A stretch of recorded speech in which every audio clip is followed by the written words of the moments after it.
여러분 지금 글씨 때문에 스트레스 받고 계시죠? 노트 필기는 엉망이고 회의할 때 적어놓은 메모는 알아볼 수가 없어요. 단정하게 필사를 하고 싶어도 써놓고 나면 마음에 들지 않죠. 근데 정말 솔직하게 말해서 일주일이면 글씨가 달라질 수 있어요. 오늘은 7일 만에 완성하는 손글씨 챌린지 방법을 알려드리려고 해요. 이대로만 따라 하시면 여러분도 일주일 후에는 단정하고 반듯한 글씨를 쓸 수 있습니다. 사실 글씨가 예쁘지 않은 것은 감각이나 재능적인 문제가 아닙니다. 바로 습관인데요. 대부분 이 세 가지 때문이에요. 첫 번째, 선이 흔들리거든요. 잘못된 자세로 익숙해진 습관 때문에 획을 통제하는 근육이 불안정해서 그래요. 둘째로, 글자 구조를 모르는 거예요. 특히 자음, 모음, 받침, 위치가 제멋대로면 글씨가 흐트러져 보일 수밖에 없죠. 세 번째로 가장 중요한데요. 너무 빨리 쓰고 있다는 거예요. 빠르게 쓰면 획이 흐트러지고 이미 몸에 배어 있는 나쁜 습관이 다시 나오게 되어 있어요. 만약에 수업 시간이나 회의 시간에 빠르게 받아 적는 글씨를 예쁘게 쓰고 싶다면 글쎄요, 저는 그거는 도와드릴 수는 없을 것 같아요. 그냥 영상 더 이상 안 보셔도 되세요. 하지만 편지나 필사, 메모, 다이어리를 작성하는 등의 깔끔하게 글씨를 써야 할 곳이 있어서 글씨를 교정하고 싶다면 제가 도와드릴 수 있습니다. 이 세 가지 이유로 글씨가 지저분해 보이는 건데요. 좋은 소식은 이건 훈련으로 고칠 수 있다는 거예요. 이제부터 일주일 만에 글씨를 바꿀 수 있는 챌린지를 소개해 드릴 건데요. 일주일만 집중하면 여러분도 단정한 글씨를 쓸 수 있습니다. 자, 글씨 교정의 첫날 월요일입니다. 월요일에는 선긋기 연습만 할 거예요. 정확하게 말하면 획을 컨트롤하는 능력을 키우는 날이라고 보시면 돼요. 글씨가 반듯하지 않은 분들은 거의 100% 이것 때문에 글씨가 망가집니다. 지루하고 재미없는 과정일 수도 있지만 정말로 중요해요. 선긋기만 잘해도, 그래서 깔끔하게 획을 그을 수만 있어도 글씨는 완전히 달라지거든요. 마음 같아서는 며칠씩 연습을 하고 싶지만 그렇게 되면 금방 포기하실 것 같아서 월요일 단 하루만이라도 정확한 선 연습을 하셔야 됩니다. 연습을 하실 때는 세로선, 가로선, 사선, 동그라미, 여유가 되면 물결 모양이나 별표 모양도 하시면 좋아요. 특히 글씨가 예쁘지 않은 분들은 동그라미가 제멋대로인 경우가 많아요. 동그라미를 예쁘게 쓰면 글씨가 한결 단정해지니까 동그라미 연습도 놓치지 않고 꼭 하셔야 합니다. 자, 화요일에는 자음과 모음을 단정하게 적는 겁니다. 선긋기 연습했을 때 연습했던 대로 0.1초 기다렸다가 끝나고 0.1초, 0.1초, 0.1초.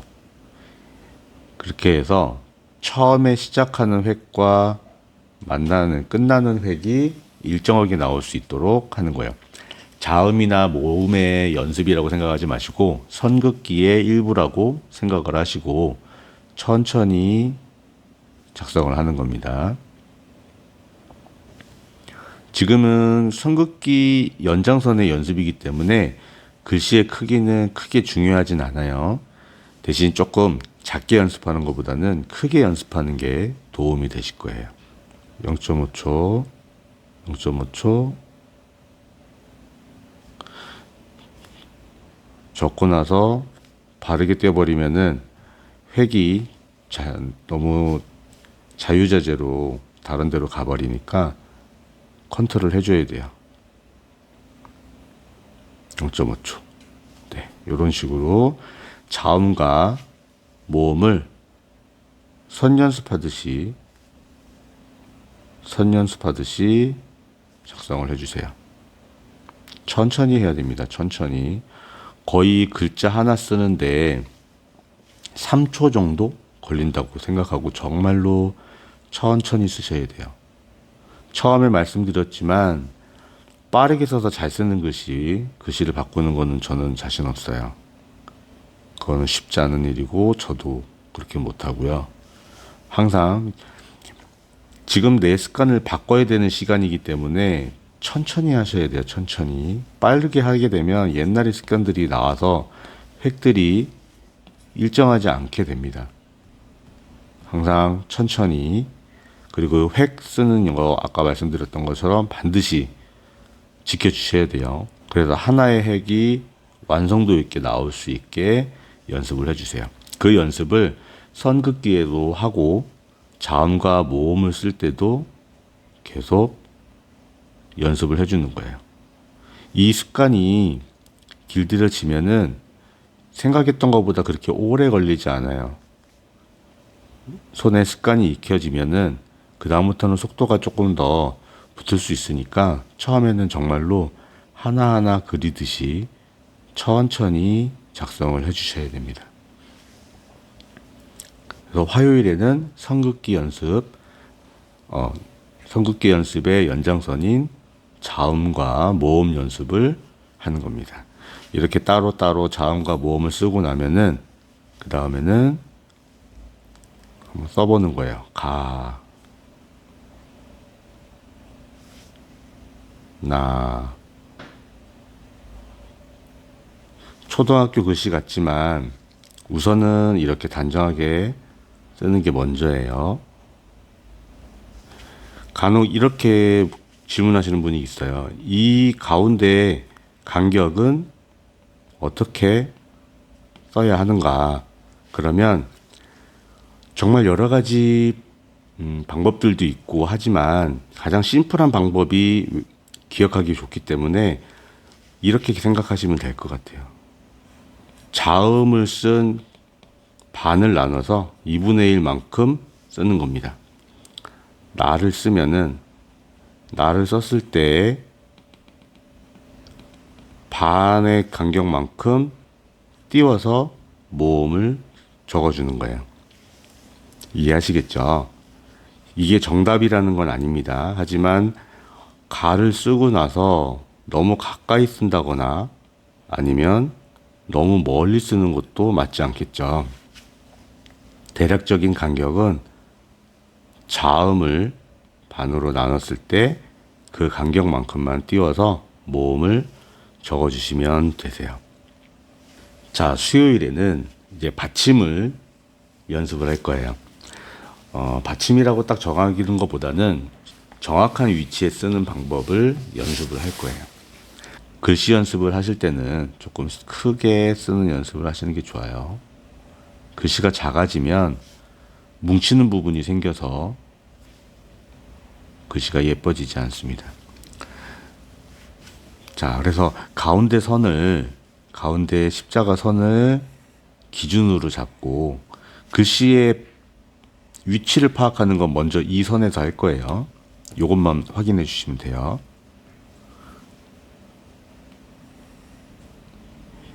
자, 가운데서 왼쪽 좌측 위쪽으로 자음, 우측에 모음. 가운데 선을 기준으로 받침을 아래에다가 적어줍니다. 이 위치를 아셔야 돼요. 자음, 모음, 받침. 여기도 볼게요. 겹받침일 경우에는 십자가 선으로 나눴을 때 좌측 위쪽이 자음, 모음. 자, 여기 앞쪽으로 첫 번째 자음이 들어가요. 두 번째 칸에 자음이 하나 더 들어갑니다. 자, 이런 배치로 글씨를 쓴다는 것만 알고 계시면 돼요. 박자를 볼게요. 왼쪽 좌측 쪽으로 자음을 씁니다. 모음을 쓰고 가운데 선 아래쪽으로 받침을 적으면 되죠. 가운데 자음을 적고 중앙선을 기준으로 모음을 적습니다. 가운데 선, 중앙선 밑으로 받침을 적으면 되고요. 해는 받침이 없기 때문에 가운데 적으시면 돼요. 지금 이렇게 또박또박 쓰는 글자가 좀 유치해 보일 수 있지만 생각보다 잘 안 돼요, 이게. 이거부터 연습을 해야 됩니다. 자, 물자 같은 경우도 우자가, 모음의 우자가 가운데 중앙선을 지나도록 작성을 하고요. 글자는 받침은 아래 적습니다. 백자도 한번 볼게요. 자음, 모음, 아래 받침, 기준선은 가운데예요. 천천히 0.1초, 0.1초, 0.1초, 0.1초 천천히 작성을 해야 됩니다. 천천히 하다 보면 획이 좀 떨릴 때도 있어요. 연습이 덜 돼서 그런 거니까 시간이 지나면 익숙해지실 거예요. 자, 두자 볼게요. 자음 위에, 모음 아래, 기준은 역시 가운데 선입니다.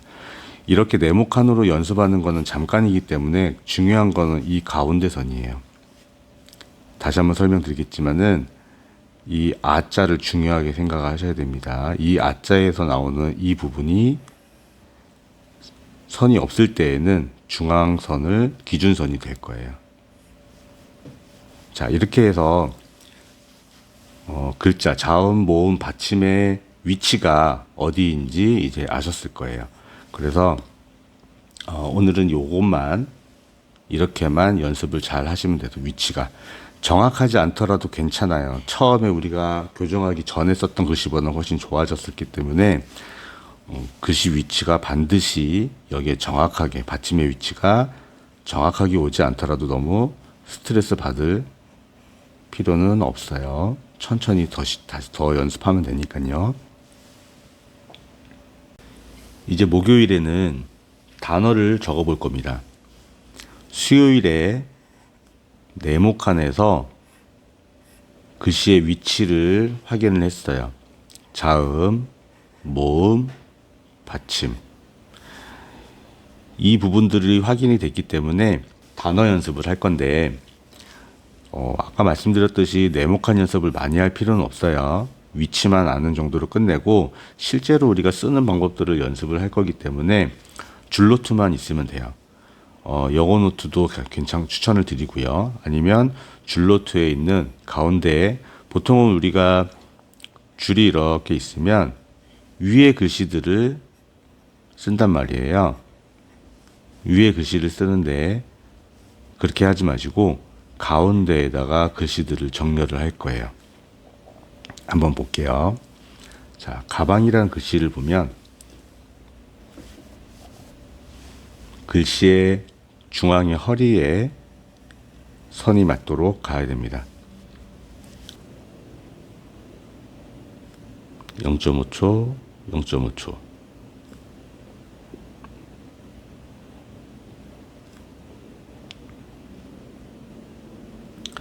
비읍을 쓰는 방법이 이렇게 쓰는 게 맞아요. 맞는데 하다 보면 그 다음 단계에서 또 다른 방법을 알려드리겠지만은 이렇게 하다 보면은 획들이 삐져나오는 게 많이 생길 수가 있어요.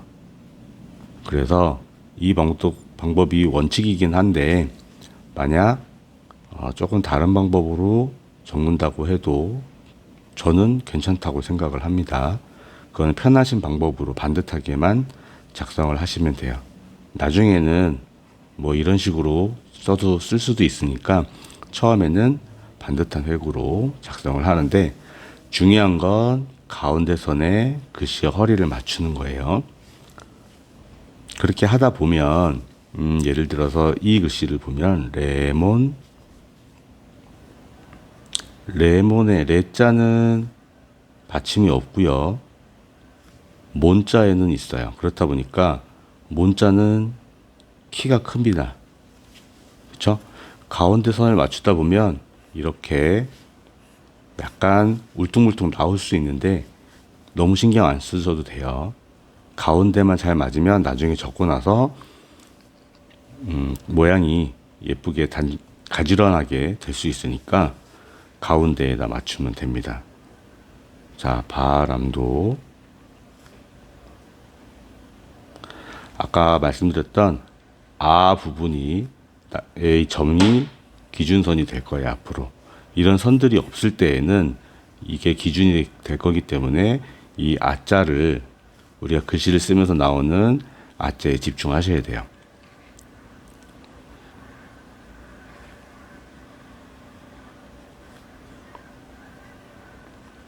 자음, 모음, 받침까지. 자, 위치는 정확하게 해두시고 우리가 신경 쓸 건 가운데 선에 글씨를 적는 거예요.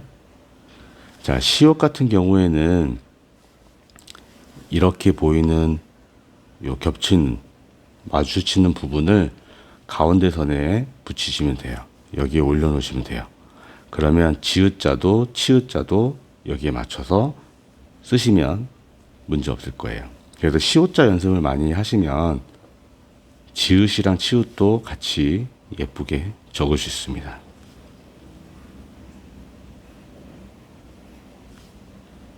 자음과 모음 위치, 받침까지.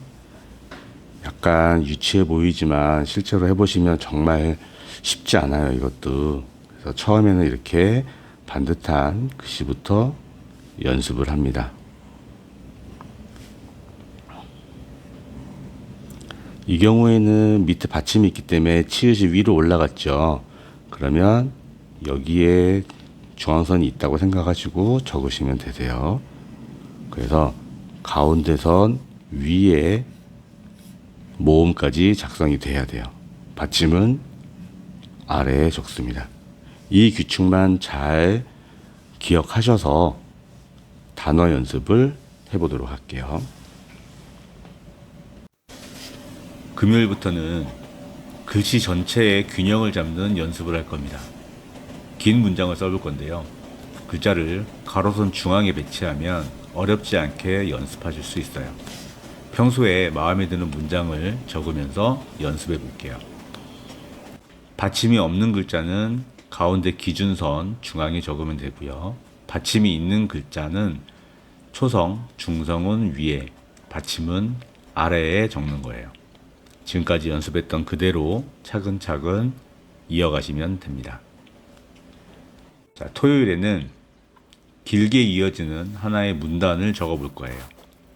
한 문장을 적고 행을 나누어서 아래쪽에 또 적을 건데 줄노트에 연습할 거라 행 간격은 너무 신경 쓰지 않으셔도 돼요. 천천히 획을 깔끔하게 적으면서 중앙선에 글씨의 허리를 맞추는 것을 잊지 않고 연습하시면 됩니다. 자, 마지막 날인 일요일입니다. 이날은 지금까지 했던 연습 방법대로 글씨 연습을 좀 해보고요. 목표한 문장, 좋아하는 문장을 한번 적어볼 거예요. 그리고 교정 전에 적었던 글씨와 어떻게 달라졌는지 한번 확인해 보는 시간을 가져볼 거예요. 매일 꾸준히 하셨다면 분명히 눈에 보이는 결과가 있을 겁니다. 글씨가 단정하게 바뀌었다면 댓글로 남겨주세요. 그런데 어떤 글씨를 연습해야 할지 모르잖아요. 제가 다 준비해 놨습니다. 지금 바로 구독하시고 고정 댓글을 참고해 보세요. 20장이 넘는 교정 교본을 무료로 드리겠습니다. 혼자 하기 어려우신 분들을 위해서 원데이 클래스도 무료로 진행하고 있어요. 관심 있으신 분들은 아래 영상에서 계속 설명드리겠습니다.